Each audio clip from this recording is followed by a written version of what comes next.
Hello, I'm Majat Ahmed. I'm a visiting faculty at OB Jindal Global University. The module is about gender equality under the Constitution.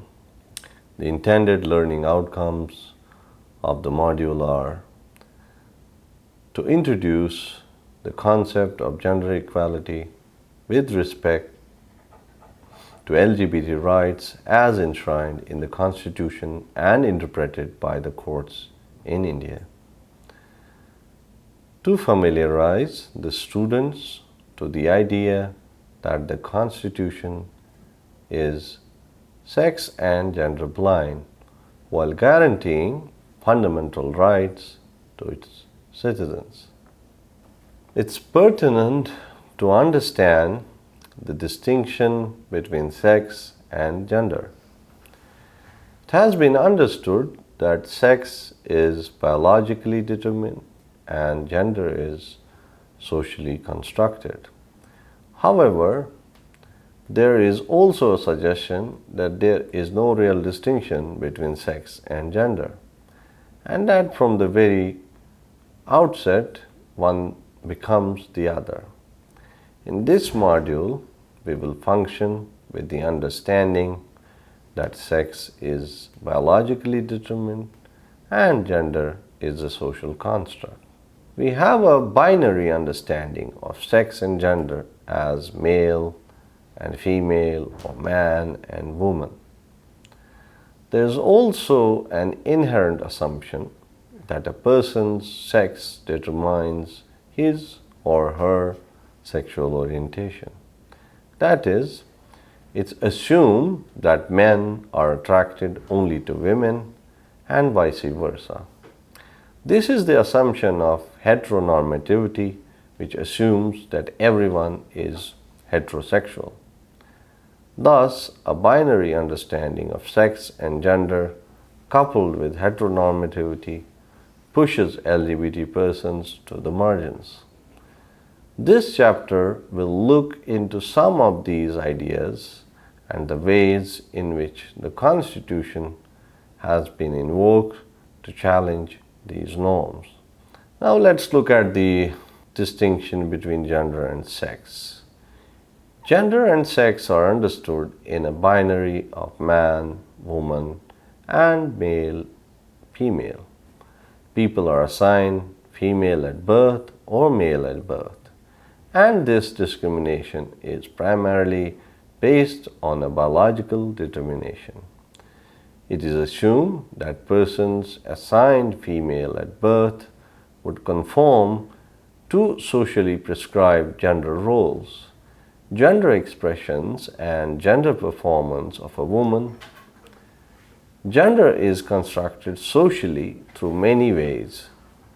For instance, it's determined that boys like to play with cars and girls play with dolls.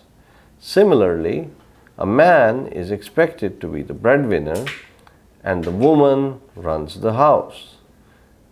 These preset roles construct gender. However, some people do not conform to the gender that their sex is expected to follow and are broadly classified as transgender persons.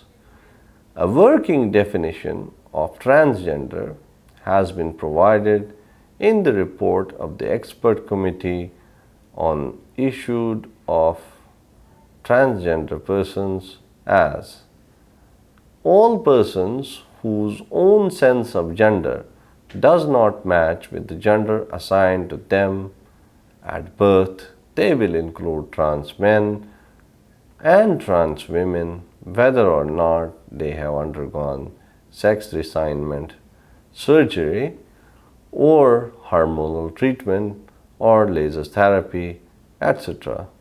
Gender queers and a number of sociocultural identities such as Kinnars, Hijras, Arhavanis, Joglas, etc. The Supreme Court has recognized gender identity as one of the most fundamental aspects of life and has upheld the rights of transgender persons in the case of National Legal Services authority versus Union of India. Let's look at gender equality under the Constitution. Part 3 of the Constitution guarantees fundamental rights. All these rights are guaranteed to persons irrespective of their gender or sex. Article 14 guarantees equality before law to all persons. Article 15.1, 15.2 and 16.2 vehemently prohibit discrimination on grounds of sex. Article 19.1 ensures the right to freedom of speech and expression to all citizens. Article 21 guarantees a life of dignity to all persons. The fundamental foundation of equality before law and equal protection rests on the constitutional premise that the sex of the person is irrelevant, save where special provision is made within the Constitution for a section, like for women in Article 15.3. Therefore, the Constitution in all its essence is sex-blind. Now let's look at the relevant articles of the Indian Constitution. Article 14. Equality before law. The state shall not deny to any person equality before the law or the equal protection of the laws within the territory of India. Prohibition of discrimination on grounds of religion, race, caste, sex, or place of birth. Article 15. Prohibition of discrimination on grounds of religion, race, caste, sex, or place of birth. Number 1. The state shall not discriminate against any citizen on grounds only of religion, race, caste, sex, place of birth, or any of them. Number 2.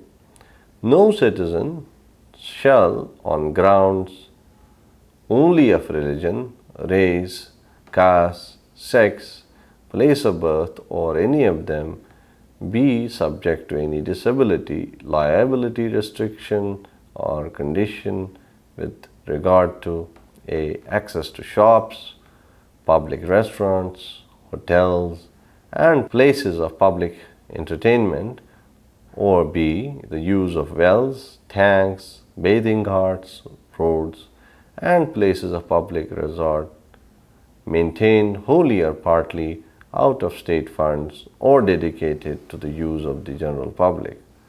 Number 3. Nothing in this article shall prevent the state from making any special provision for women and children. Article 19.1. Protection of certain rights regarding freedom of speech, etc. 1. All citizens shall have right to freedom of speech and expression.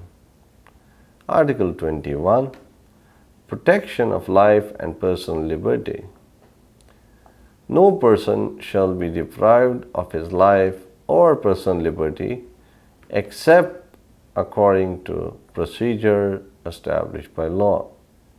Now let's look at sexual orientation as analogous to sex. It has been laid down in Naz Foundation versus NCT of Delhi.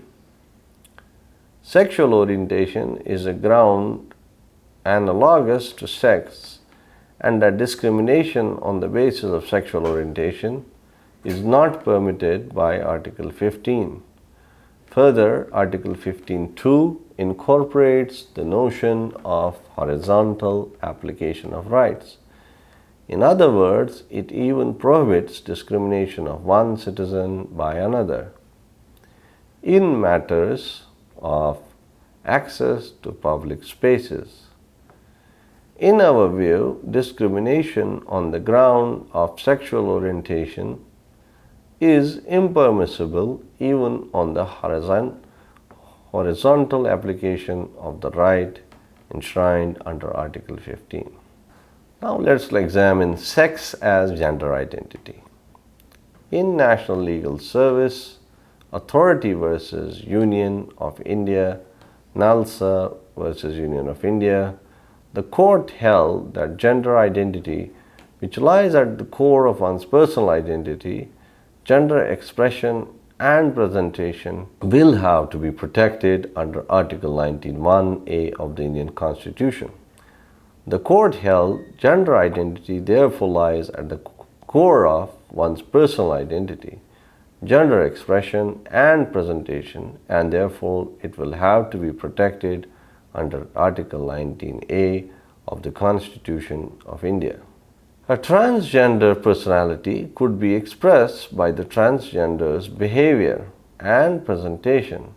State cannot prohibit, restrict, or interfere with the transgender's expression of such personality, which reflects that inherent personality.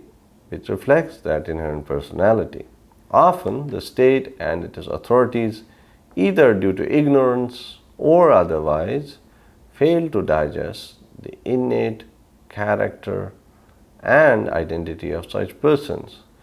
We therefore hold that values of privacy, self-identity, autonomy, and personal integrity are fundamental rights guaranteed to members of the transgender community under Article 19(1)(a) of the Constitution of India, and the state is bound to protect and recognize these rights. The court further went on to state that both gender and biological attributes constitute distinct components of sex. The discrimination on grounds of sex under Article 15 and 16 thus includes discrimination on the grounds of sexual identity. Furthermore, the court in NALSA versus Union of India held that the expression sex used in Article 15 and 16 is not limited to biological sex of male or female, but intended to include people who consider themselves male or female. Now let's look at the conclusion. The Constitution safeguards the rights of the minorities. However, small in number they are, further discrimination on the basis of sexual orientation and gender identity ought to be recognized under the Constitution. The module ends here. Thank you very much.